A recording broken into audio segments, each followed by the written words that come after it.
सभी भाइयों को सुरेंद्र सनसनीवाल की तरफ से नमस्कार। सभी भाइयों का स्वागत करते हैं आपके अपने चैनल सनसनीवाल डेयरी फार्म पे। आज की वीडियो बहुत ही यूज़फुल हर किसी भाई के लिए जो पशुपालन से संबंधित काम करना चाहता है या फिलहाल काम कर रहा है या इन फ्यूचर आगे 1-2 साल में डेयरी फार्म का काम शुरू करना चाहता है। तो बहुत सारे फ़ोन हमारे पास दिन रात इस बात के लिए आते हैं कि डेयरी फार्म सक्सेसफुल है या नहीं है, अगर नहीं है तो हम उसको कैसे सक्सेसफुल कर सकते हैं और कौन कौन सी समस्याएं किसी भी डेयरी फार्म को जब हम शुरू करते हैं या कहें पशुपालन का काम हम करते हैं तो कौन कौन सी समस्याएं सबसे मेन समस्याएं आती हैं। तो आज की वीडियो में हम बात करेंगे किसी भी डेयरी फार्म के फेल होने के 10 मुख्य कारण।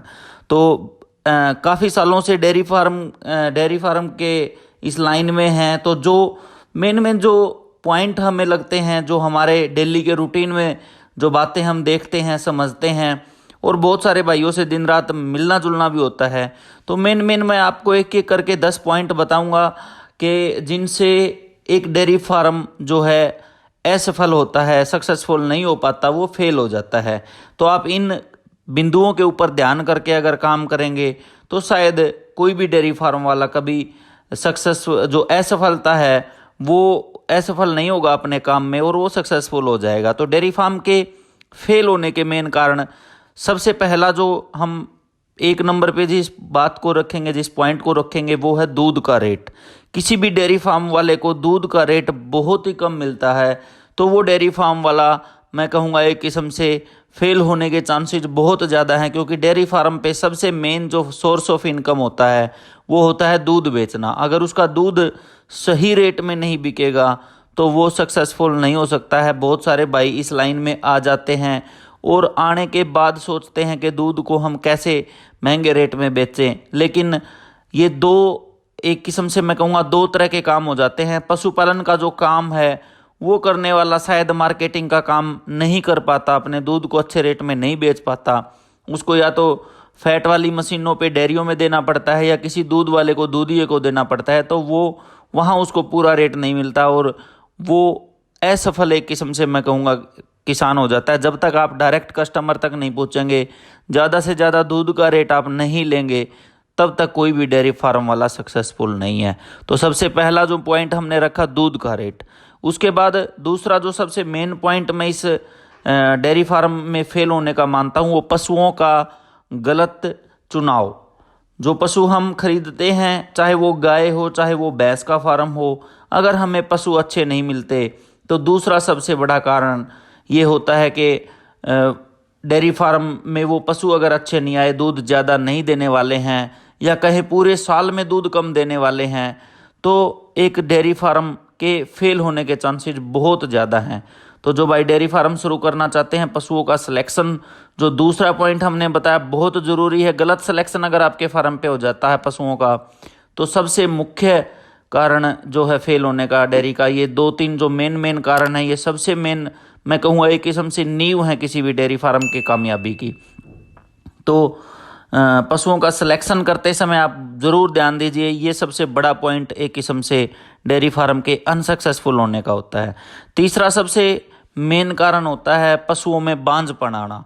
जो हम गाय का डेयरी फार्म या भैंसों का डेयरी फार्म चलाते हैं, अगर उस फार्म पे बांझपन की समस्या, पशु दोबारा बच्चे नहीं देते हैं, भैंस 1 साल के अंदर 13-14 महीने के अंदर और गाय भी 13-14 महीने के अंदर दोबारा से जब वो बच्चा नहीं देती और ड्राई पीरियड ज़्यादा रह जाता है, तो कोई भी डेयरी फार्म वाला मैं कहूँगा सक्सेसफुल फेल होने के चांसेस उसके बहुत ज़्यादा हैं। तो पशुओं का दोबारा बच्चा ना देने का कारण भी मेन कारण होता है किसी भी डेयरी फार्म के फेल होने का, क्योंकि अगर वो पशु बेचते हैं तो उनको पूरी पूंजी नहीं मिल पाती है। चौथा जो सबसे बड़ा कारण है, उसको मैंने एक अलग से मैं कहूँगा हमने रखा है स्पेशल गाय के फार्म वालों के लिए पॉइंट। मैं आपको बताना चाहूँगा कि किसी भी जो डेयरी फार्म वाला है, वो अगर उसकी फंडर जो बच्चा नहीं देती है, वो गाय या बछड़ा उसका बिकता नहीं है, तो ये भी बहुत बड़ा कारण है किसी भी डेयरी फार्म के सक्सेसफुल ना होने का। तो जो बहुत सारे जो फार्म, हम गाय को माता कहते हैं, लेकिन हमारी जो माँ का दर्जा हमने जिसको दिया है वो हम उसमें हमारी जो भारतीय नस्ल की गाय हैं उनको लेते हैं, जो विदेशी नस्ल की गाय हैं उनको हम लेते नहीं हैं। लेकिन जो कानूनों का जो चक्कर है, जो कानून बना रखे हैं, उसमें विदेशी और देसी दोनों की दोनों गाय इसके अंदर हो गई हैं। और विदेशी नस्ल की गाय, फंडर या बछड़ा भी आजकल नहीं बिकते हैं। और शहरों में मैं कहूँगा रोड के ऊपर एक्सीडेंट का मुख्य कारण भी यही विदेशी नस्ल के जो बछड़े हैं और गाय हैं ये होते हैं। तो दोबारा से किसी पशु का ना बिकना, वो फंडर हो जाता है या बछड़ा होता है। ये भैंसों के डेयरी फार्म में ये समस्या नहीं आती, क्योंकि फंडर भैंस भी बिक जाती है और फंडर जो कटड़ा, फंडर तो नहीं कहेंगे, जो कटड़ा है वो भी बिक जाता है, कटड़ियाँ भी बिक जाती हैं। तो हम गाय के फार्म में ये समस्या आती है, भैंसों के फार्म में बहुत ही कम देखने को मिलती है। पांचवा जो सबसे मेन पॉइंट हम कहेंगे किसी भी फार्म की रीड में इसे कहूँगा, इस पॉइंट को, नस्ल सुधार पे काम ना करना। कोई भी डेयरी फार्म वाला है अगर नस्ल सुधार पे काम नहीं कर रहा है, अगर उसके फार्म पे अगली जो जनरेशन है वो अच्छी नहीं आ रही है, तो उसके कामयाब होने के चांसेस बहुत ही कम होते हैं। आप अच्छी भैंस खरीद लेंगे, अच्छी गाय खरीद लेंगे। एक अच्छी भैंस और अच्छी गाय का फायदा तभी है जब आप उससे अच्छे बच्चे पैदा करें, और उससे अच्छे बच्चे पैदा तभी करेंगे जब आप नस्ल सुधार पे काम करेंगे, अच्छे सीमन का चुनाव करेंगे, अच्छे बुलों का चुनाव करके अपने फार्म पे आगे कटड़े कटड़ियाँ अच्छी पैदा होंगी।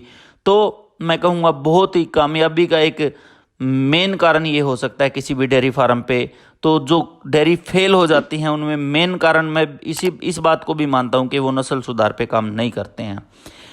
छठा सबसे एक और मैं इसमें जो फेल होने का कारण मानता हूँ वो शेड का गलत डिजाइन होना है। अगर आपका जो डेयरी फार्म का शेड है, जो आपने पशु बांधने की जगह बना रखी है, अगर वो गलत है तो भी एक डेयरी फार्म वाला सक्सेसफुल नहीं हो सकता। मान के चले आपने डेयरी फार्म में छोटी छोटी एक दो बातें इसमें कहना चाहूँगा, जैसे कि आपने पशुओं का शेड एक जगह बना दिया और कम से कम दूसरे खेत में या उससे लगभग आधा एकड़ 2 एकड़ दूर 1 एकड़ दूर तो भूसे का स्टोरेज कर दिया, तो लेबर वाले को बड़ी समस्या आएगी वहाँ से सूखा तोड़ा लेके आने में। आपने जो स्टोरेज बना दिया, ये फीड का स्टोरेज बना दिया, ये भी पशुओं के बाड़े से दूर बना दिया तो भी समस्या आएगी। अगर आपने हरे चारे की जो व्यवस्था है वो भी डेयरी फार्म से दूर कर दी तो लेबर कॉस्ट ज़्यादा आपको पड़ेगी और बड़ी समस्या रहेगी दूसरे जगह से हरा चारा लेके आने की। तो ये बहुत सारी छोटे छोटे पॉइंट मैं कह रहा हूँ, ये बहुत ज़्यादा एक मैं कह सकता हूँ भुगत भोगी हैं हम इस लाइन में। इस कारण से ये जो छोटी छोटी बातें हैं ये बहुत गौर करने वाली हैं। सातवीं सबसे बड़ी समस्या डेयरी फार्मों पे आजकल आती है लेबर की। तो लेबर की समस्या, लेबर का महंगा होना या लेबर ना मिलना। कई बार हमने देखा 200 300 फार्म लोग, जो भैंसों का शेड है, गाय का शेड है 200-300 एनिमलों का, वहाँ से रातों रात लेबर गायब हो जाती है, भाग जाते हैं वो। तो ये लेबर की समस्या बहुत बड़ी समस्या है किसी भी डेयरी फार्म के लिए। इससे आगे हम आठवां जो पॉइंट हम रखेंगे, पशुओं में बीमारियों का ज़्यादा आना। अगर आपका डेयरी फार्म साफ सफाई वाला नहीं है, आप दूध निकालने से पहले थनों की बीमारियों का ध्यान नहीं रखते हैं, पशुओं में बच्चेदानी की बीमारियों का ध्यान नहीं रखते हैं, तो बहुत बड़ा मैं कहूँगा एक किस्म से ये जो मैं आपको पॉइंट बता रहा हूँ, इस हर पॉइंट के ऊपर अगर हम 5-5 मिनट भी बात करें तो भी कम होगा, लेकिन फिर वीडियो ज़्यादा बड़ी हो जाएगी। तो इस कारण से मैं आपको थोड़ा थोड़ा इनके बारे में बता रहा हूँ। पशुओं की जो बीमारियाँ हैं अगर वो किसी भी फार्म में ज़्यादा आएंगी तो एक डेयरी फार्म पक्का ही मैं कहूँगा फेल हो जाएगा। आप पशुओं जो रखते हैं साफ़ सफाई का ध्यान रखें, थनों की बीमारियों से बचाव करें, अच्छा डॉक्टर रखें। तो ये बहुत सारी बातें हैं।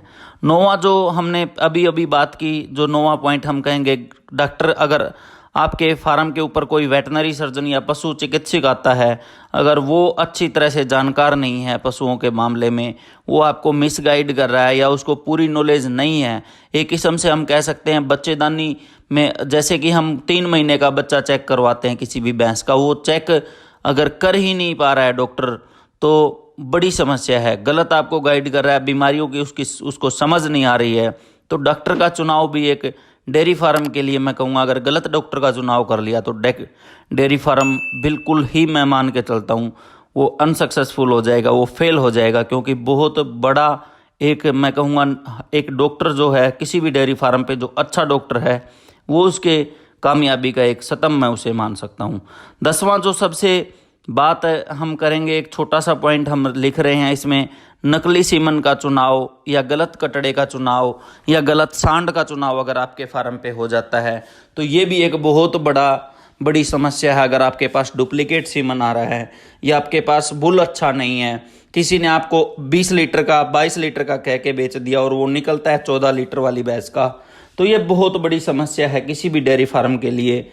एक कामयाबी और नाकामयाबी के बीच में ये छोटी छोटी जो बातें हमने आज 10 बातें रखी, ये आप हमें कमेंट्स में ज़रूर बताना आपको ये वीडियो हमारी कैसी लगी। जितने भी भाई हमारे साथ जुड़े रहे शुरू से लेकर आखिरी तक, सभी का बहुत बहुत दिल से धन्यवाद। और जो भाई हमारे साथ अभी नए जुड़े हैं चैनल पे, यूट्यूब चैनल पे, चैनल को सब्सक्राइब करें, साथ ही बेल आइकन का बटन दबाएं। फेसबुक पे वीडियो देख रहे हैं तो फेसबुक पेज को लाइक करें ताकि यहाँ भी आपको नोटिफिकेशन मिलता रहे। और ये वीडियो कैसी लगी आप हमें ज़रूर बताना कमेंट्स में। बहुत काम आने वाली वीडियो है, जहाँ भी आप शेयर कर सकते हैं, फेसबुक पे, फेसबुक के ग्रुपों में या व्हाट्सएप पे आप इसे करें। सभी भाइयों का बहुत बहुत धन्यवाद दिल से, सभी को मेरी तरफ से नमस्कार।